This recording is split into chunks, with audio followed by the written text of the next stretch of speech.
Good morning, dear students. Today we will study about the part 2 of the chapter 7 Markets Around Us from your civics book. तो अभी तक हमने देखा different types of markets जो हमारी neighbourhood में होती हैं, उनसे हम अलग अलग टाइप ऑफ गुड्स परचेज़ करते हैं। वहाँ पर हमें अलग अलग वैरायटी भी मिलती है।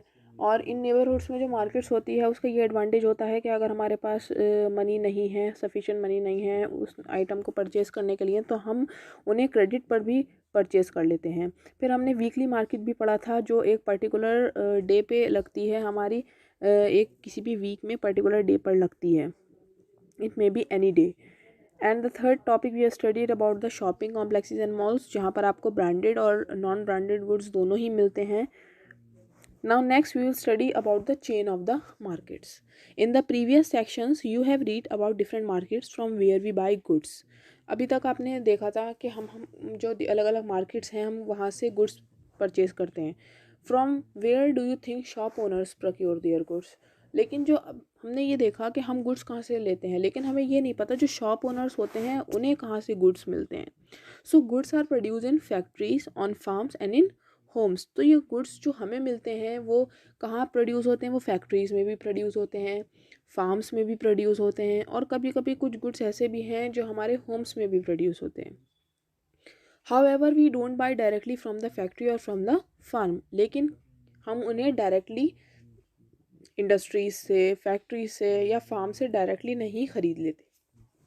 नॉर वुड द प्रोड्यूसर्स भी interested in selling us small quantities, और ना ही जो उनको प्रोड्यूस कर रहे हैं उन गुड्स को वो इंटरेस्टेड होंगे छोटी छोटी क्वांटिटीज़ में सामान देने के लिए हमें, such as 1 kilo of vegetables और 1 plastic mug. The people in between the producer and the final consumer are the traders. तो जिनसे हम गुड्स लेते हैं और जो हमें गुड्स देते हैं, ठीक है, तो वो जो हम होते हैं वो ट्रेडर्स कहलाते हैं। जो प्रोड्यूसर और फाइनल कंज्यूमर के बीच में जो मिडिल मैन होता है उसे हम ट्रेडर बोलते हैं। The wholesale trader first by goods in large quantities, जो बल्क में ख़रीद लेता है प्रोड्यूसर से उसको हम होलसेल ट्रेडर बोलते हैं।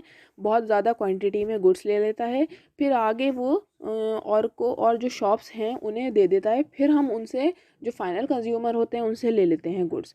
For example the vegetable wholesaler trader will not buy a few kilos of vegetables but will buy in large lots of 25 to 100 kilos. तो जो वेजिटेबल का होलसेल ट्रेडर होता है वो सिर्फ कुछ ही किलो की वेजिटेबल्स नहीं ले लेगा, लेकिन ज़्यादा क्वांटिटी में ले लेगा, जैसे 25 से 100 किलो वेजिटेबल्स ले लेगा, फिर उसके बाद वो दूसरे ट्रेडर्स को बेच देगा। In these markets buying and selling takes place between the traders. तो इस टाइप की मार्केट्स में जो बाइंग और सेलिंग है वो ट्रेडर्स के बीच में चलती है, एक व्यापारी से दूसरी व्यापारी के बीच में चलती है। It is through these links of traders that goods reach far away places, और इन्हीं ट्रेडर्स के लिंक की वजह से, इनकी कनेक्टिविटी की वजह से गुड्स जो है वो दूर दूर जगहों पर पहुंचते हैं। The trader who finally sells this to the consumer is the retailer, और जो ट्रेडर होते हैं जो कंज्यूमर को गुड्स बेचते हैं उन्हें हम रिटेलर बोलते हैं। This could be a trader in a weekly market, a hawker in the neighborhood, और a shop in a shopping complex। और ये जो रिटेलर होते हैं वो किसी भी टाइप के ट्रेडर हो सकते हैं, जो हमें वीकली मार्केट में भी इन्हें देखने को मिल सकते हैं। नेबरहुड में हमारे हॉकर्स भी होते हैं जो एक जगह से दूसरी जगह ट्रैवल करते हैं गुड्स को सेल करने के लिए, या फिर शॉपिंग कॉम्प्लेक्स में कोई शॉप भी इन गुड्स को सेल कर रही होती है। We can understand this with the help of the following examples. अब हम इनके कुछ एग्जाम्पल्स देखेंगे जिससे हम बहुत अच्छे से इस कॉन्सेप्ट को समझें। Every city has areas for wholesale markets. Her city और टाउन में ऐसे एरियाज़ होते हैं जहाँ पर होलसेल मार्केट्स होती हैं, जहाँ से बल्क में गुड्स मिल जाता है। Bulk means in large quantity we can buy the goods from these wholesale markets. This is where goods reach first and then supply to the other traders. यहाँ पर इन होलसेल मार्केट्स में goods produce होने के बाद सबसे पहले पहुँचते हैं, उसके बाद वो जो दूसरे ट्रेडर्स हैं उनके पास सप्लाई किए जाते हैं। The road side hawker whom you read about earlier would have purchased a large quantity of plastic items from a wholesale trader in the town। जो रोड साइड हॉकर्स होते हैं उन जिनके बारे में आपने पहले भी पढ़ा है, वो प्लास्टिक के आइटम्स का अगर हम एग्जांपल लेते हैं तो वो ज़्यादा क्वांटिटी में प्लास्टिक के आइटम्स एक होलसेल ट्रेडर से ले लेते हैं, उस टाउन से, पर्टिकुलर टाउन से। He in turn might have bought these from another even bigger wholesale trader in the city. और जो होलसेल ट्रेडर था प्लास्टिक का, उसने पहले किसी और बड़े होलसेल ट्रेडर से सिटी में इस प्लास्टिक आइटम को परचेज़ किया होगा।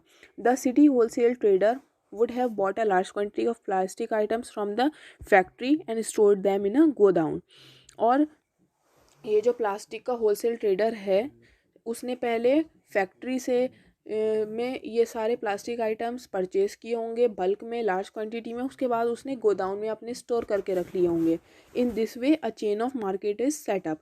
तो इस तरीके से मार्केट की चेन फॉर्म होती है। When we purchase we may not be aware of the chain of markets through which these goods travel before they reach us. और जब हम कोई भी गुड ख़रीदते हैं तो हमें इस बारे में अवेयरनेस नहीं होती है कि हम जो ये गुड्स ले रहे हैं वो पहले कहाँ कहाँ ट्रैवल होकर आए हैं।